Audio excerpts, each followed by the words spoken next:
Hello everyone and welcome back. Today we are going to discuss about transformation flow in SAP Datasphere.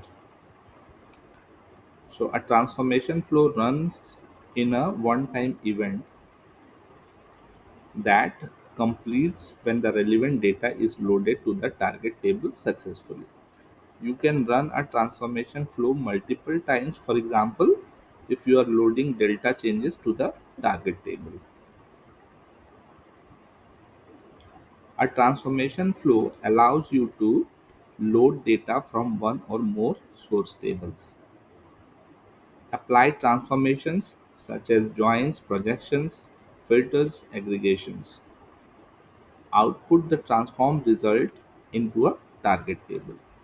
You can work with both a local table in SAP Datasphere and remote table located in BW bridge spaces. Key steps in creating a transformation flow. So first thing is a source table. Start by selecting one or more source tables as per your requirement. Then you need to apply the transformation, like what kind of transformation you need to apply. Whether you want to join your tables, union your tables, or projection, put projections on your tables, aggregation. So all those kind of transformations you can apply, and then you can map it to your target table. So define the target table. So you can either create a new target table in the transformation flow editor, or you can map it, or you can use the existing local table in SAP Datasphere. Then we have delta changes. Optionally, you can add delta changes including deleted records from the source table to the target table. So for delta changes, if you want to capture the delta changes, so for example, if you have multiple tables in your source table, so the prerequisite to use the delta changes is all the tables in your source table should be delta enabled. That means delta capture is enabled. So for example, if you are using four tables and three tables having delta capture enabled and one table is having delta captured as disabled, then your delta change will not work. So that is what is stated. I haven't tested it, but that is what has been stated in SAP's blog. We have some additional notes about transformation flow. So remote tables located in SAP BW spaces must be shared with the SAP data sphere space where you create the transformation flow. So this is one of the prerequisite if you are using a BW remote bridge remote table as a target table. You can group tasks into task chains and execute them manually or schedule them periodically. So when you will design a task chain, then you can also include this transformation flow, and where you can combine multiple tables and upload the data to the target table as per the transformation flow designed.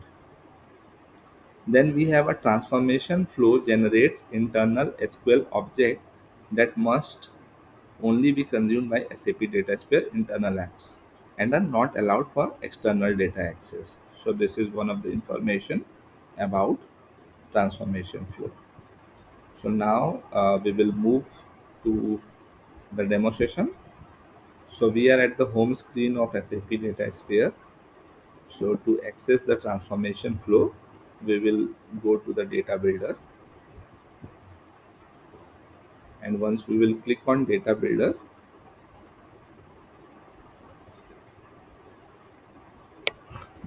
we will go to new transformation flow from data builder.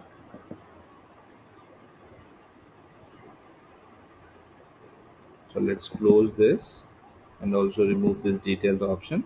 So we can see we have two sections in a transformation flow. One is the view transform and another is the target.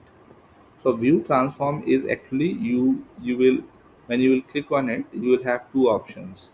You have a graphical view option, graphical view transform, or SQL view transform. So we can also say that transformation flow is a combination of a view and a data flow. Okay, so what we are doing actually is, once we will create this view transformation, we'll get all those features that we get when we create a view. And target table is a table that to which we want to upload the data, that we can also do using a data flow. Okay, so it's a um, combination of a view and a data flow, but it doesn't have all the features of the data flow, but it has all the features of the view. So first step is to go to the either of this. If you want to create an SQL view, you can go to SQL view. If you want to create a graphical view transform, you can go to the graphical view. So let's suppose I go to the graphical view transform. So once I go to the graphical view transform, this screen is actually almost same as a view editor. So you can see graphical view editor screen it is. So you will have all those options that we have discussed while creating a view. So let's suppose salary is one of my table, okay, which I want to include in the view. So once I include it, you can see your view transform is created like this, and then you have all those options. So I will not go to discuss about these options because this we have already discussed during the graphical view session. So we know what is filter and in what scenarios it is used, the projections, and then the calculated columns, aggregations, then we have joint suggestions and view, and then the lineage analysis. So we already know all these options. So this screen actually creates a view. So you can use multiple tables from here, out of which you can create your view. So you can so for the simplicity I am not going to use multiple tables because we already know that how we can create a view in a graphical view editor. So let's suppose this is my transformation and I have used this table. Now using this back button I will go back. There is also a detailed option over here where you can see the local table properties of the salary. If I select, for example, if I click outside the screen, that I will then I will get the view name. So if I click on it and go to this, so this is the view, and these are the columns available in the view. Here I can see, okay, 11 columns are there. So now what I need to do is we need to navigate back because our view is done. So here you can see your view transformation is done. So once you are done with your view transformation, you get another two options, whether you want to go back to the editor screen in case you want to change something, or you can delete this view and start from scratch again. So there are two additional options added once we are done with the creation of the view. Now what we can do, so in the table you have two options. So using this create new table, you can create a new table. So once you click on it, so all those 11 fields are added over here, and once you go here, you can name your table as per your need. So you can name your table as per your need. You have an option to truncate, and then you have all those fields. So actually all those fields from the source is being copied over here. But let's suppose you already have an existing table, you don't want to create a new table, then let's delete this or remove this. You have a target option over here, and let's suppose this is your target table, you already created it before, then you can drag it and drop it over here. So this table has a different structure, this have different granularity. So your source table has 11 fields, but your target table has only 7 fields. Okay, now if I go, I can see the properties of this, and here you can see the property. So as I discussed, so let's suppose in this I have used a salary table, and if uh, the delta capture of the salary table is disabled, then delta load will will not work. So because our source table doesn't have delta capture enabled. So in case you want to use a delta load, then you need to ensure that your delta capture is enabled. Otherwise, if you want to do a full load, then whenever you will run this transformation flow, all the current status of the data will be loaded to your target table. Okay, so this is pretty simple. So this in case of use case, what we can see is, let's suppose you have multiple tables. Okay, and you have one aggregated or one summarized business table. So you have some information about product, you have some information uh, about your customers, and some information about the sales related, like how much sales has been done. So uh, and when you have those information in your very raw base table, or the first layer, or the more granularity of the table is there, then you have n number of fields. For example, you replicated sales order details from your S4 S4 HANA, and there you have around 80 or 90 columns. You also replicated similarly other tables where you have around 50, 60 columns. So once you replicated the data is available in your SAP Datasphere. But based on the business needs or business scenario, you need to pick up what information I need from each table to represent my business needs for analytical purpose. So you will not always need all those fields. So in that case, what you will do, you can create this join. You can directly come to this transformation. If this is a simple requirement, then you can come to this transformation flow. You can go to the view transform, and within view transform you can use all those 4 5 tables that you have, and based on the parameter you can create the joins between those tables, and then you can select a projection to minimize the number of columns count, and then you can map to your final table.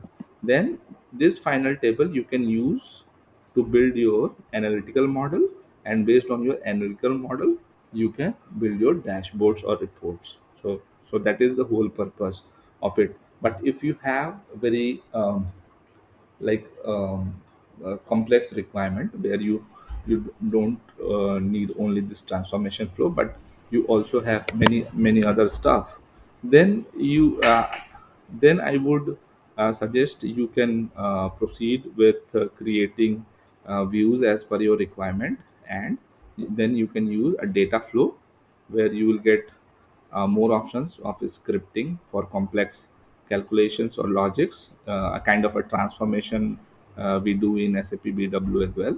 So here you will be able to do SQL coding or Python coding. We will see that once we will discuss about data flow. But this is the need when you have a simple requirement and you want to do your data flow in one go, then you can use a transformation flow. Now we will save our transformation flow. So we will name it as, for example, if this is a salary table, we can name it as salary transformation flow. Suppose 001.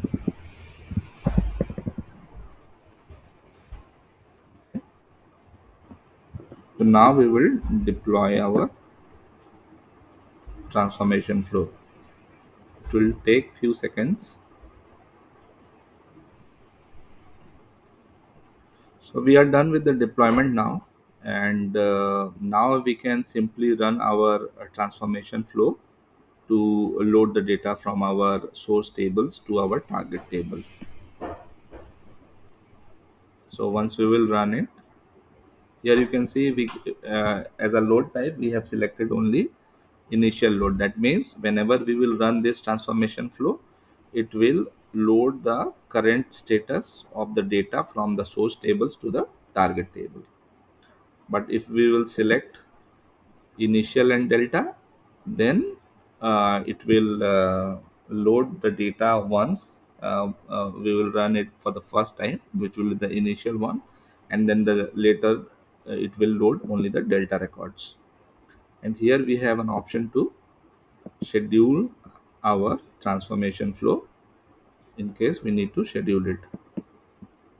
We can also monitor our transformation flow in data integrator monitor.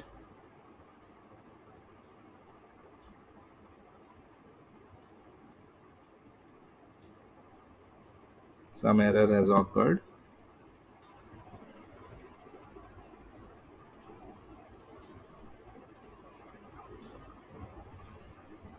So this has failed because I have two different tables with a different granularity, but I haven't used any kind of an aggregation or projection. So I will do few changes in my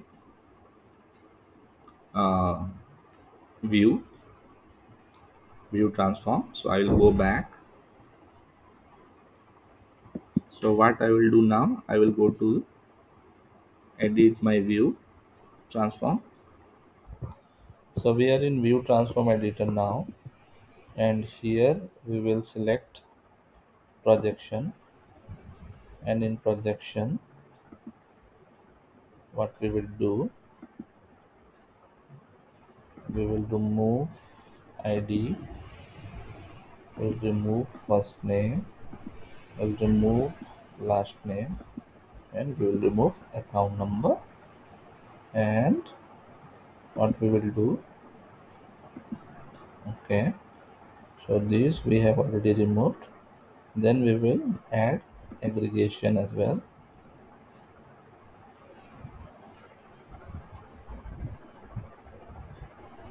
and this aggregation will be sum to the salary based on these figures. Now we will move to transform. I think here we have everything is fine. Now we will go back. So changes are applied now.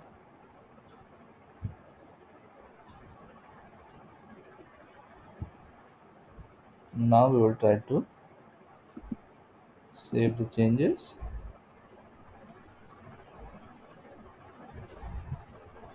and deploy it.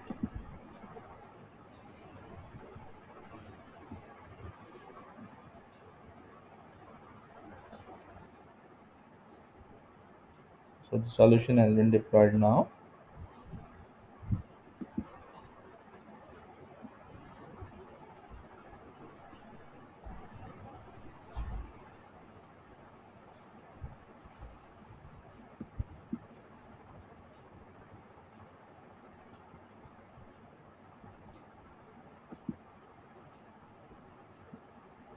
Try to run the transformation flow again.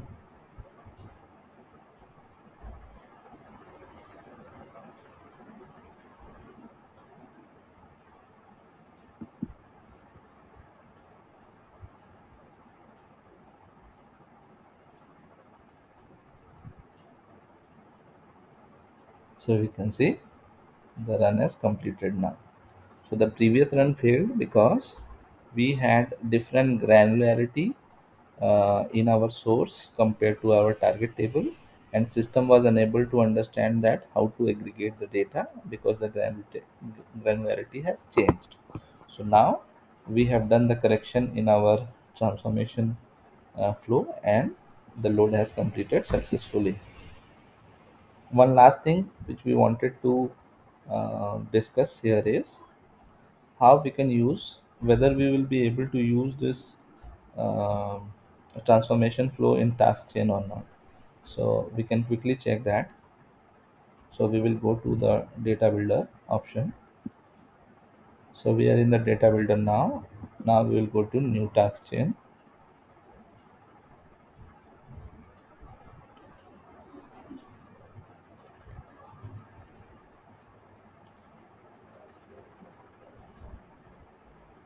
and here we have new task chain, and we can see that we are able to add our transformation flow in the task chain.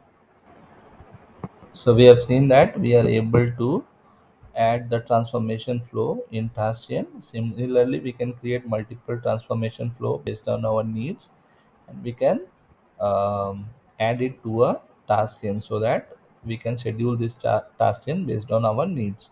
We can also add data flow as well in case our transformation logic is more complex, then we can use data flow instead of transformation flow. So this was all about transformation flow in SAP Datasphere. Hope you like the content. If yes, please hit the subscribe button. Press the bell icon in case you want to receive the notification about the latest uploads. We will discuss about intelligent lookup and data flow in the upcoming sessions. Till then, stay tuned. Have a nice day. Bye bye.